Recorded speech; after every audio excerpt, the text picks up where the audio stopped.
Aluva saint Xavier's കോളേജിലെ NSS സപ്തദിന camp കിരണം 2025 വ്യവസായ നിയമ കയർ വകുപ്പ് മന്ത്രി പി രാജീവ് ഉദ്ഘാടനം ചെയ്തു. സാങ്കേതിക വിദ്യയുടെ സഹായത്തോടെ സാമൂഹിക പ്രതിബദ്ധതയുള്ള ധാരാളം പ്രവർത്തനങ്ങൾ കാഴ്ചവെക്കാൻ പുതിയ തലമുറയ്ക്ക് സാധിക്കുമെന്നും സംരംഭകത്വത്തെ പ്രോത്സാഹിപ്പിക്കുന്നത് സാമൂഹിക സേവനത്തിലേക്ക് നയിക്കുമെന്നും മന്ത്രി പറഞ്ഞു. NSS പോലെയുള്ള കൂട്ടായ്മകൾ അതിന് സഹായിക്കുമെന്നും അദ്ദേഹം അഭിപ്രായപ്പെട്ടു. യുവത ഗ്രാമതയുടെ സമഗ്രതയ്ക്കായി എന്ന ടാഗ് ലൈനോടെ ആരംഭിച്ച ക്യാമ്പ് 2025 ഡിസംബർ 26 മുതൽ 2026 ജാനുവരി 1 വരെ കൊടുവഴങ്ങ SNLP സ്കൂളിൽ വെച്ചാണ് നടക്കുന്നത്. Saint Xavier's college for women autonomous ആലുവയുടെ സപ്തദിന സഹവാസ NSS ക്യാമ്പ് ഉദ്ഘാടനം ചെയ്തതായി ആദ്യം തന്നെ അറിയിക്കുക. നിങ്ങളിൽ സംരംഭകരാകാൻ ആഗ്രഹമുള്ള എത്ര പേരുണ്ട്? സ്റ്റാർട്ടപ്പുകൾ 8-9 പേര്. നമ്മുടെ ഒരു സംരംഭക വർഷം എന്നൊരു ക്യാമ്പയിൻ ഉണ്ടായിരുന്നു. ഒരു വർഷം 1 ലക്ഷം സംരംഭം. ആദ്യം വിചാരിച്ചത് നടക്കുന്ന കാര്യമായിരുന്നില്ല, പക്ഷെ എളുപ്പത്തിൽ നമുക്കത് സാധ്യമായി.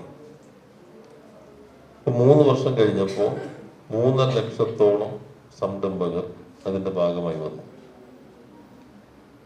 കേരളത്തിലെ മധ്യദേശത്ത് നോക്കുകയാണെങ്കിൽ 16 ലക്ഷം സംരംഭകരുണ്ട്. 2021 85,000 ഇപ്പൊ അത് 16 ലക്ഷം സംരംഭകർ കേന്ദ്ര ഗവൺമെന്റിന്റെ രജിസ്ട്രേഷനിലുണ്ട്.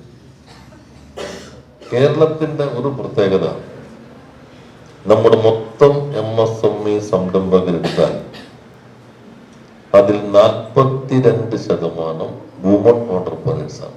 സ്ത്രീ സംരംഭകരാണ് 42%. അത് ഇന്ത്യയിൽ ഏറ്റവും ഉയർന്ന ഒരു അനുപാതമാണ്. സംരംഭകത്വത്തിൽ സ്ത്രീകൾ ഏകദേശം പകുതിക്ക് അടുത്തുകൊണ്ടിരിക്കുകയാണ്. ചെറിയ ചെറിയ സംരംഭങ്ങൾ. അപ്പൊ കുട്ടികളുടെ കമ്പനികൾ വളരെ വേഗത്തിൽ വളരുകയും നമ്മുടെ നാടിന് അഭിമാനമാവുകയും ചെയ്യുന്നുണ്ട്. അതിൽ ഈ ജെൻ റോബോട്ടിക്സിന്റെ ഈ 2 പ്രൊഡക്റ്റുകളുടെ പ്രത്യേകത അവർ NSS ക്യാമ്പിലൂടെയൊക്കെ വന്നതുകൊണ്ടാകാം. 2ഉം സമൂഹത്തിന് അത്യാവശ്യമായ പ്രൊഡക്റ്റുകളാണ്. ഒന്ന് മാനക്കോൾ വൃത്തിയാക്കുന്നത്, 2 കടന്നു പോകുന്നവരെ നടക്കാനും അവരെ ചലനം സഹായിക്കുന്ന അത്തരം റോബോട്ട്. ഇത് 2ഉമാണ് അവര് വികസിപ്പിച്ചെടുത്തത്. അപ്പൊ നിങ്ങൾക്കും 8-9 പേറ്റന്റ് ഉണ്ടെന്നാണ് മനസ്സിലാക്കിയത് അല്ലെ? ഇത്തരത്തിലുള്ള ഉൽപ്പന്നങ്ങൾ എന്തൊക്കെ നമുക്ക് ചെയ്യാൻ കഴിയും, അതും ഇത്തരം ചിന്തയുടെ ഭാഗമായിട്ട് ഉയർന്നു വരേണ്ടതാണ്. അതിൽ നിങ്ങൾക്ക് നിങ്ങളുടേതായ സംഭാവനകൾ ഉണ്ടാകാൻ കഴിയും എന്ന് ഞാൻ പ്രതീക്ഷിക്കുന്നു. NSS ക്യാമ്പുകളുടെ പ്രവർത്തനവും കുറേയേറെ പുതിയ രീതിയിലേക്ക് മാറി തുടങ്ങിയിട്ടുണ്ടാകും.